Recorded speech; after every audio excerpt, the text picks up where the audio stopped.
रामलाल अपने शहर का सबसे अमीर आदमी था। सारे जहां का ऐशो आराम था, किसी चीज की कोई कमी नहीं थी। दुख था तो सिर्फ एक ही कि वो कभी ठीक नहीं रहता था, हमेशा बीमार रहता था। उसने जहां जहां सुना था, जिस जिस हॉस्पिटल का नाम, डॉक्टर का नाम, वैद्य का नाम, सबसे इलाज करा लिया था, पर वो ठीक नहीं हो पा रहा था। अब तो उसे अपने आप से भी उम्मीद खत्म होने लगी। वो सोचता कि मेरे पास इतनी संपत्ति है, पर मैं चाह करके भी उसका इस्तेमाल नहीं कर पा रहा हूँ। उसने अनाउंसमेंट करवाया कि कोई मुझे ठीक कर दे, मैं उसे अपना आधा धन दे दूंगा। उसी एरिया में एक आयुर्वेदिक डॉक्टर आया। उस आयुर्वेदिक डॉक्टर को उसने अपने सारी समस्या बताई कि मैं किस तरह से तरह तरह की दवाई खाकर दुखी हो चुका हूँ, पर मैं ठीक नहीं हो पा रहा हूँ। डॉक्टर ने उसे बताया कि क्या तुम्हें भूख लगता है? कहता हाँ, भूख तो मुझे भरपूर लगता है। कहते फिर तो तुम्हारे पास धन भी बहुत अच्छा है, तो तुम अच्छा खाते होंगे।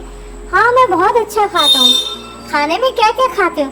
यही पकोड़ा, पूड़ी, हलवा। भाई, खाने पीने की मेरे को कोई कमी नहीं है, मैं भरपूर खाता हूँ। अच्छा, तो दोपहर में भी खाते हो? हाँ, मैं दोपहर में भी खाता हूँ और इससे ज्यादा ही खाता हूँ। अच्छा, तो रात को क्या खाते हो?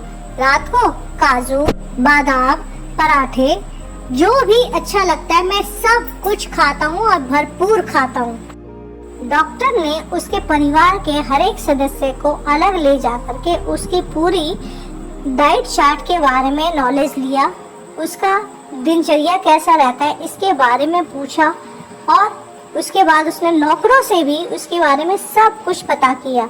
फिर डॉक्टर ने रामलाल को कहा, रामलाल, आप ठीक तो हो जाओगे, लेकिन जो जो मैं कहूँगा आपको वो सब कुछ फॉलो करना पड़ेगा, और आप उसमें एक बार भी ना नहीं करोगे और साथ ही साथ गुस्सा नहीं करोगे। रामलाल ने कहा, ठीक है, आप जो कुछ कहोगे मैं सारी बात मानूंगा और गुस्सा भी नहीं करूंगा। रामलाल को कहा, मैं आपका इलाज शुरू करूंगा, परंतु यह मैं अपने अस्पताल में ही कर सकता हूँ। आप मेरे साथ मेरे हॉस्पिटल चलिए, यहाँ से पैदल ही चलते हैं, 1 घंटे का टाइम लगेगा।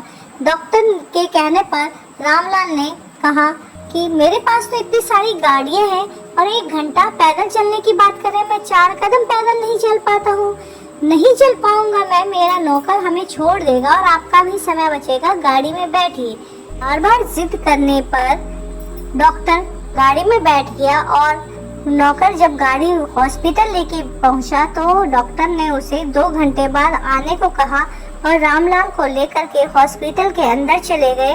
उन्होंने अपने असिस्टेंटों को बोला कि सारी तैयारी शुरू कर दो, इनका इलाज करना है, और सारे रोग के बारे में उन्हें बता दिया था।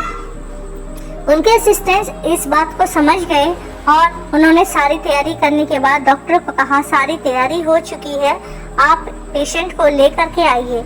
जैसे ही डॉक्टर ने रामलाल को कहा, आप इस कमरे के अंदर प्रवेश कीजिए।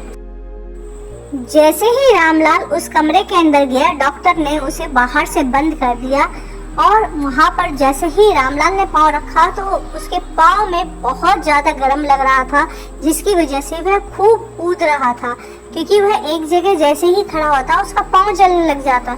वह दरवाज़ा पीट रहा था, पर डॉक्टर को तो कोई फर्क ही नहीं पड़ रहा था। डॉक्टर दरवाज़ा बंद करके बाहर की साइड बैठ गया था, और रामलाल को क्योंकि गर्म लग रहा था वह कूद रहा था और कूदता ही जा रहा था।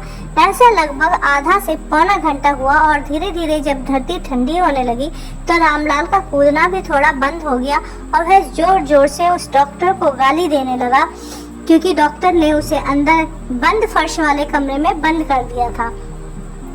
जब आधा पौना घंटा के बाद दरवाजा खोला तो रामलाल ने उन्हें बहुत उल्टा सीधा कहा। डॉक्टर ने उससे पूछा, क्या तुम्हें कुछ आराम मिला है? रामलाल ने कहा, हाँ, मुझे कुछ पहले से राहत महसूस हो रही है। पहले मेरे पूरे शरीर में दर्द बहुत ज्यादा होता था, परंतु अब कुछ आराम है। तो डॉक्टर ने कहा, देखो, मैंने आपको पहले भी कहा था, आप गुस्सा मत करना, मेरा इलाज करने का तरीका तो यही है।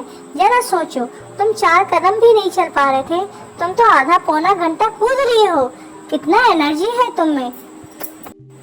डेली डेली तला भुना खाने से और ज़्यादा मीठा लेने से तुम्हारे शरीर में ज़रूरत से ज़्यादा चर्बी बढ़ गई है, जिसकी वजह से आपके शरीर में इतना मोटापा है, आप उठ बैठ नहीं पाते हैं, आप चल नहीं पाते हैं, शरीर के हर भाग में आपको दर्द रहता है। परंतु ये उछल कूद करने से तुम्हारा फैट धीरे धीरे पिघलने लगा है और तुम्हें राहत महसूस हो रही है। ये काम अगर तुम डेली करोगे तो तुम जरूर स्वस्थ हो जाओगे। रामलाल ने कहा, मुझे आपके ऊपर गुस्सा तो बहुत आ रहा है, परंतु क्योंकि मेरा दर्द थोड़ा कम हो गया है तो मैं आपकी बात मानने को तैयार हूँ और मैं डेली आपके हॉस्पिटल में पैदल आऊँगा और यहाँ पे जैसा जैसा आप कहेंगे मैं वैसा वैसा ही करूँगा और खाने में कोई तला भुना नहीं लूँगा। मैं आपके इलाज से खुश हूँ। रामलाल ने डॉक्टर की बात मान करके डॉक्टर के सारे निर्देशों का पालन किया। उसने घी तेल वाला खाना डेली डेली खाना छोड़ दिया और अपने शरीर पर ध्यान देने लगा, एक्सरसाइज करने लगा। अब वो दुरुस्त हो चुका था। अब उसकी जिंदगी में एक बार फिर से खुशहाली लौट आई। अब वो जो चाहे वो कर सकता था, परंतु अब वो अपने शरीर का बहुत ध्यान रखता है।